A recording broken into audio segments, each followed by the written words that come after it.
because that's where we are today. Today is Desert Day, and I just want to introduce you to what goes on out here in the desert. So the psalm that we're going to spend all day with is which one again? Psalm 23. Did anybody read it last night? Yes. Okay, again, for maybe the 1,000th and 10th time in your life, or maybe more. We're very familiar with Psalm 23, but that's the psalm that we're going to use today to kind of take us through the day, and we want to be looking for the pictures and the images that are in this psalm. So we're going to start out this morning. I asked Jeff just to read Psalm 23 for us, and then we'll talk a little bit. All right, Psalm 23, the Psalm of David. The Lord is my shepherd; I lack nothing. He makes me lie down in green pastures. He leads me beside quiet waters. He refreshes my soul. He guides me along the bright paths for his name's sake. Even though I walk through the darkest valley, I will fear no evil, for you are with me. Your rod and your staff, they comfort me. You prepare a table before me in the presence of my enemies. You anoint my head with oil. My cup overflows. Surely your goodness and love will follow me all the days of my life, and I will dwell in the house of the Lord forever.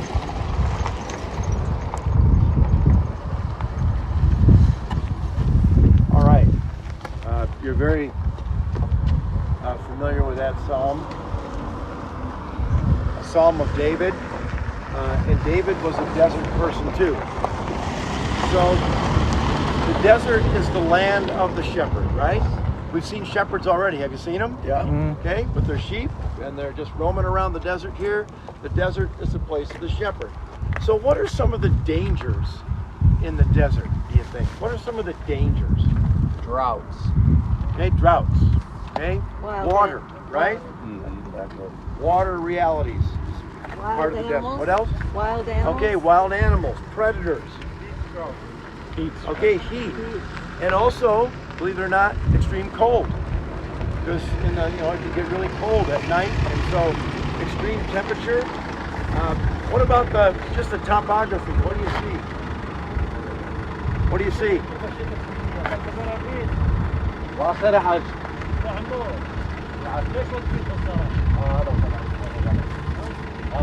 forward, don't stand with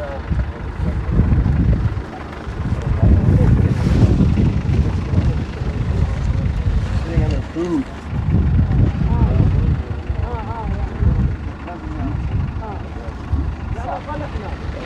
Sorry, you're good. Sorry.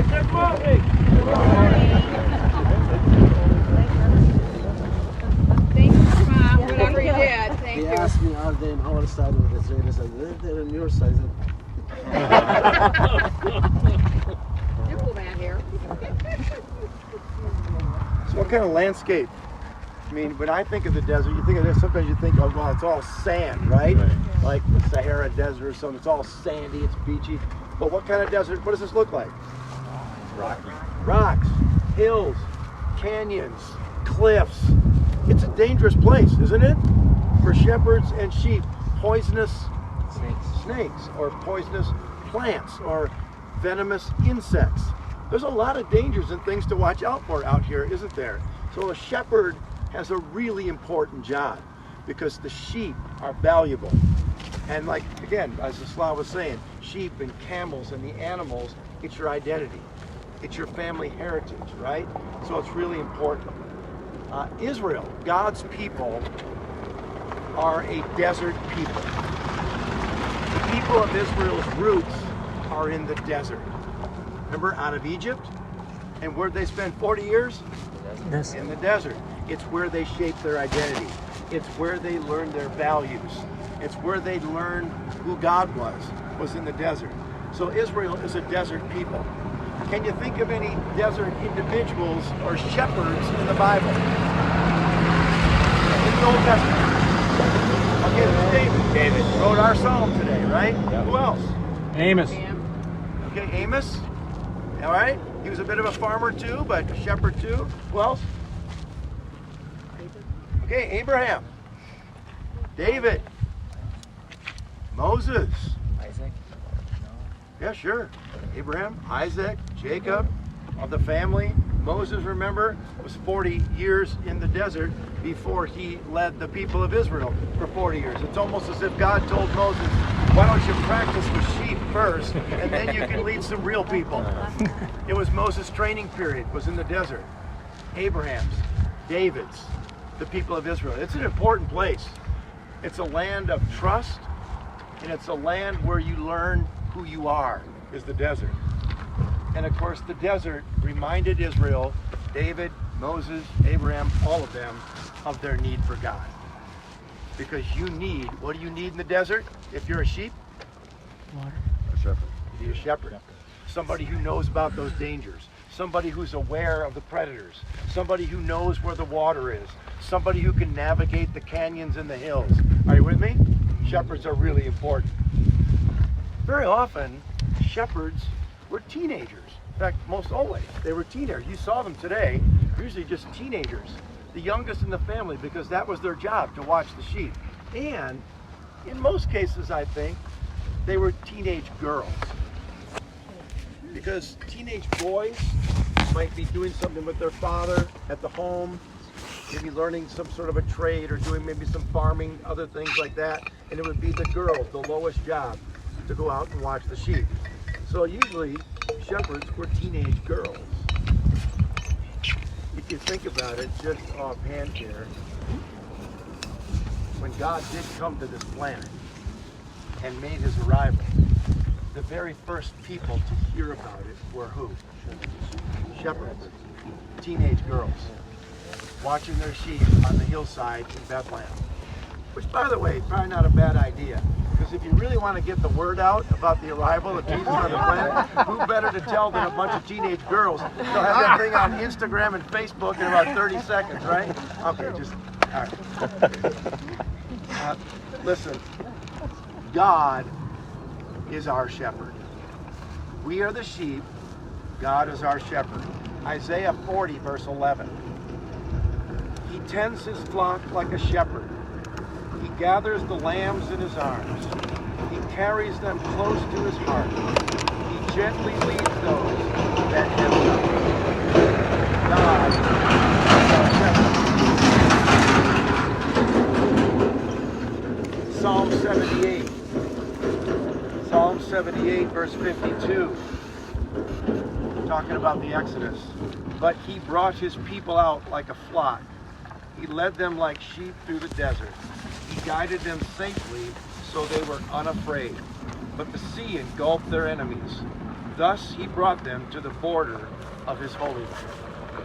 God is a shepherd, leading his people and leading his sheep. Who are the shepherds in Scripture? I mean, besides individuals, but what roles in Israel? I'm not asking the question very well. You're saying like maintaining like the church, you're saying? Yeah. Well, listen to Ezekiel 34 real quick. Ezekiel 34. The word of the Lord came to me, Son of man, prophesy against the shepherds of Israel. Prophesy and say to them, this is what the sovereign Lord says. Woe to the shepherds of Israel who only take care of themselves. Should not shepherds take care of the flock? What's the answer to that question? Of course they should. Who are the shepherds in Israel later that come to be known as shepherds? Well, Paul. the pastors, the kings, the leaders, right? The priests, those who are leading God's people are called shepherds. And the main job of a shepherd is to take care of the sheep. And so Ezekiel has to call out the leaders, the pastors, the religious leaders who should have been leading the sheep in the way of God, but they're not. And he says, woe to you. Shouldn't you be taking care of the sheep? And the answer, of course, is yes.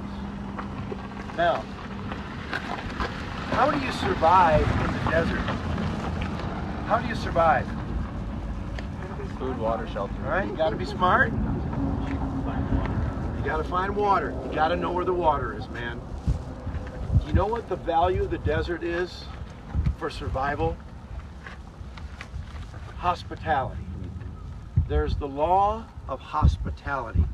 It is the highest value in the desert. Hospitality.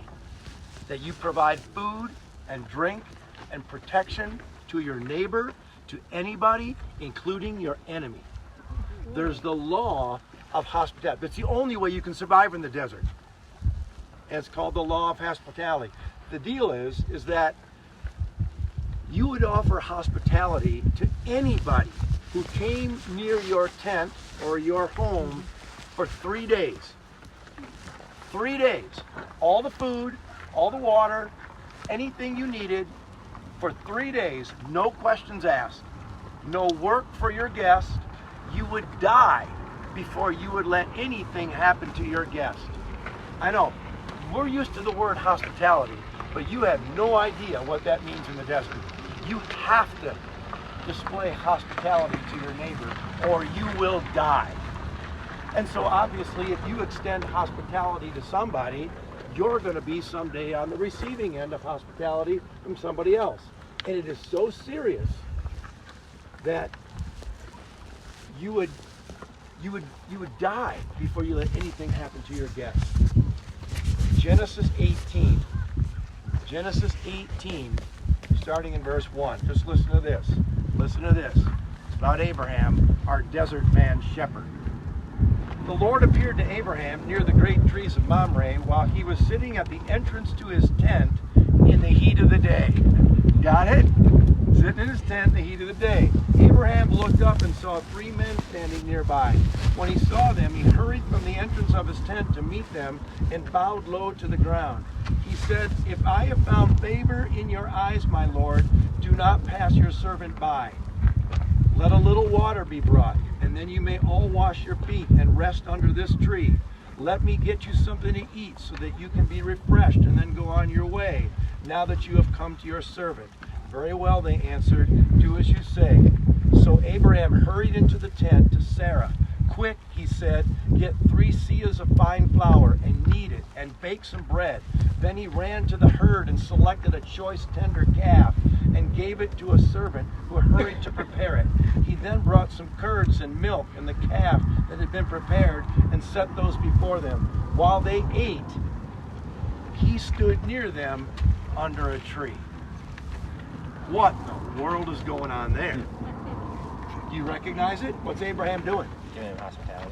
He's extending hospitality. 3 people have come near his tent. And immediately he springs into action, right? Get some milk, get some water, relax in the tent. Let's go get a calf. And while the guests are eating and finding comfort and receiving hospitality, what's Abraham doing? He's standing watch. He's standing watch to protect them so that nothing happens. Are you with me? The Lord, my shepherd. God will prepare a table before me in the presence of my enemies. We read at towards the end of Psalm 23. God prepares a table before me, even when my enemies surround me. God provides a table. Well, God is a host. What's God doing? I know this. You don't really spread a table for sheep. The image kind of shifts now. We're people. But what's God doing? He prepares a table. What's he doing? He's acting as not really a shepherd. He is, but he's now acting as a host who's providing hospitality. Are you with me? He's in the desert. And when we're surrounded by enemies, the host says, "Come to my house. I'll give you everything you need. I'll give you drink. I'll give you comfort." David wrote this. He said, "God prepares a table in the presence of my enemies." Who might David have been thinking of? Saul? Maybe the Philistines, right? David had some enemies. And what is God doing? He's providing acceptance, protection. You come under my protection. You come into my tent. I won't let anything happen to you. I'll stand guard at the door to make sure that you have everything you ever need. Does that make sense? The Lord is my shepherd. and he spreads a table. He anoints my head with oil. Well, you don't pour oil over a sheep's head. That's, and the metaphor shifts again to people now. Oil. When your guest would come, you would give them, maybe it could serve as a medicine. It could serve as a cleanser, like soap. Remember we talked about oil? It would nourish the face. It would brighten your countenance. Oil is a symbol of joy. So increasing your joy in my presence. My cup overflows. And probably not with tea or coffee. But that would have been nice this morning. But with wine, God prepares a table, accepts, provides, protects a well-filled cup. Everything you need as a good host. Does that make sense? God will prepare a table in the presence of our enemies and give us all the protection and hospitality that we ever need. Isn't that awesome? He leads, he guides, he protects, he comforts. Jesus is a shepherd. John 10, Jesus said what? I am the good shepherd. I know my sheep, and my sheep know me. There's a relationship between a shepherd and a sheep. You know, it's not just animals. This is your family. These are your kids, right? Jesus says, I know my sheep, and my sheep know me. They know my voice. By the way, sheep know the voice of their shepherd. They do. They do. A friend of mine, Ben Meyer.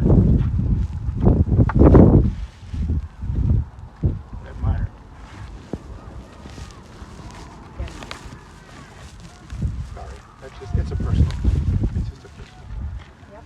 But Ben Meyer was a bit of a shepherd and animal person himself, and he says that when he was growing up in South Dakota, he would go and call the sheep with his voice.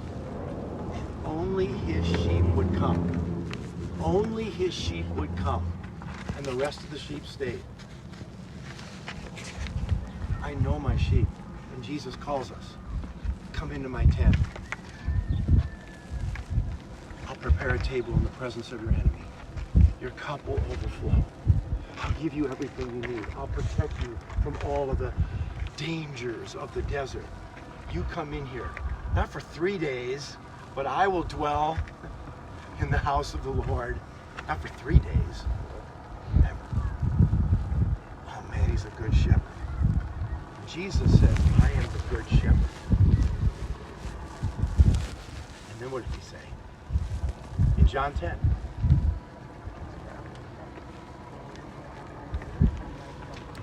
They may have life and have it running out their ears abundantly. But he said this, to get that life, I will lay down my life for the sheep. I lay it down. Nobody takes my life from me. I lay it down and I take it back up again. I am the good shepherd and I'm going to die for my sheep. I told you a host would die to protect the sheep from any danger or enemy. And our greatest enemy as God's sheep and people, of course, is sin and death and evil and Satan. And Jesus said, you come into my house and you sit at my table and I'll die for you. I'll die for you before I'll let anything happen to my sheep. Nobody snatches my sheep away. They're in my hand. And then Jesus says they're in my Father's hand too. That's kind of cool because it's like we're double bagged. We're double bagged. We're in the Father's hand, we're in Jesus' hand. Jesus says, I am the good shepherd. You know, in the Old Testament, God is a rock, God is a fortress, God is a refuge, God is a warrior, and God is a shepherd.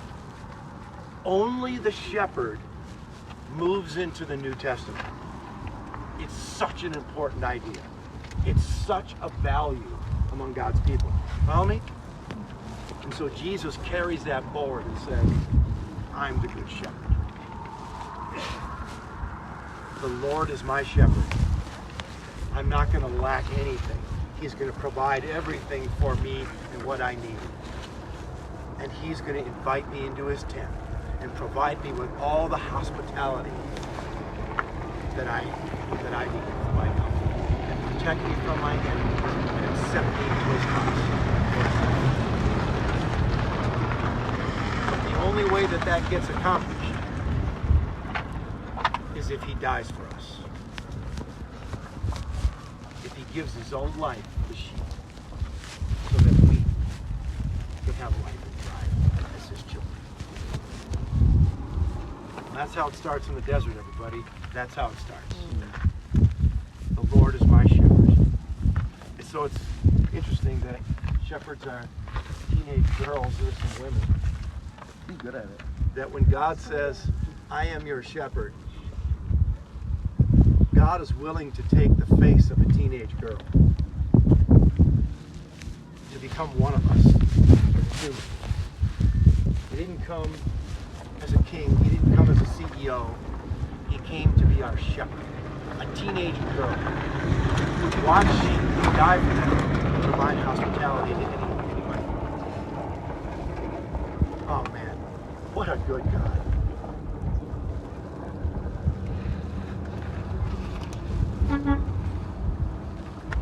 Thoughts?